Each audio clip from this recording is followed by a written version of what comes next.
On September 16th, 1963, Singapore merged with Malaya to become a united federation of Malaysia. While many met this merger with joy and celebration, the road to merger was anything but smooth, and not everyone was convinced that it was the best decision for Singapore. Both nationally and internationally, there were political and economic reasons for and against the merger. To merge or not to merge? That was the real question.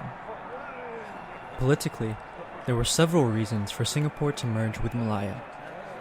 Firstly, a merger with Malaya was seen as the clearest road to Singapore's independence from the British. The British colonial government was unwilling to grant Singapore independence, as they believed that Singapore, as a small island nation, would not survive on its own. However, they were willing to grant independence to Singapore if Singapore were to merge with Malaya.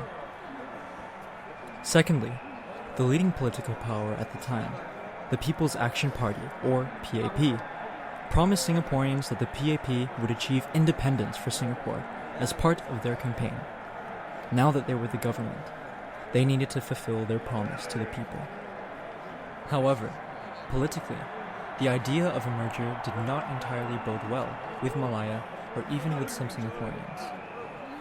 If Singapore were to join Malaya, there would be more Chinese than Malays, which stirred up fears of disruption of Malaya's racial composition. Tunku Abdul Rahman, Malaya's prime minister at the time, voiced these concerns, saying, "First, Singapore has about 1 million Chinese. The inclusion of this 1 million into the federation will upset the racial balance of power in the federation. Second, Singapore has too many pro-communists who are supported by the Chinese in Singapore. Moreover, in Malaya, there was fear of the potential influence of communists coming through Singapore. They believed that communists coming from China would use Singapore as a base to spread communism to Malaya.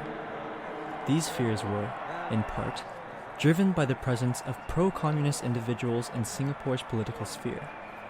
For example, pro-communist PAP leader Ong Eng Guan left the PAP and challenged the party in a by-election. He won in the Hong Lim by-election and defeated the PAP candidate.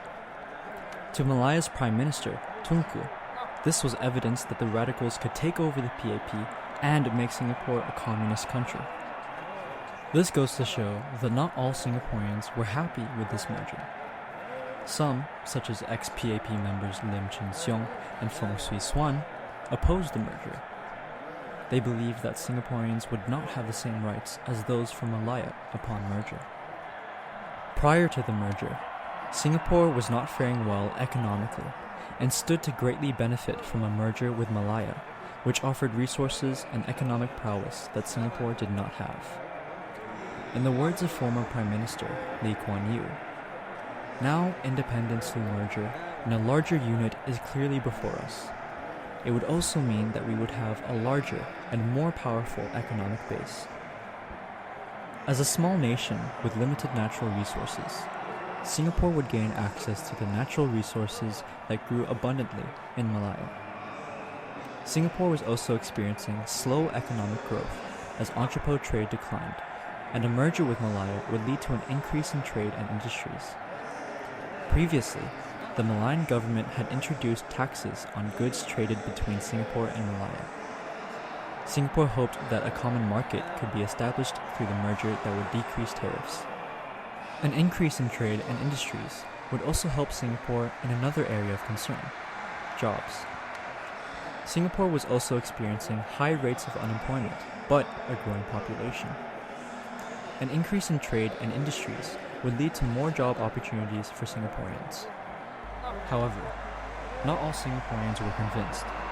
For example, Dr. Lee Seo Cho put forth several of these doubts in one statement. Would Singapore citizens be able to apply for jobs? Would they be discriminated against?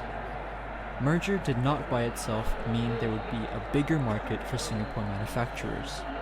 Neither would it solve Singapore's unemployment problem. And so, we return to our original question: to merge or not to merge? The merger brought forth several opposing views on the economic and political outcomes of a merger for both Singapore and Malaya. While the merger entailed the promise of economic growth, sustainability, and independence for Singapore, these promises were met with skepticism from the ground. What's more, for Malaya, the inclusion of Singapore into the Federation of Malaysia carried with it a cloud of uncertainty. Despite the trials and tribulations of this decision, on 16th September 1963, Singapore merged with Malaya to become a united federation of Malaysia.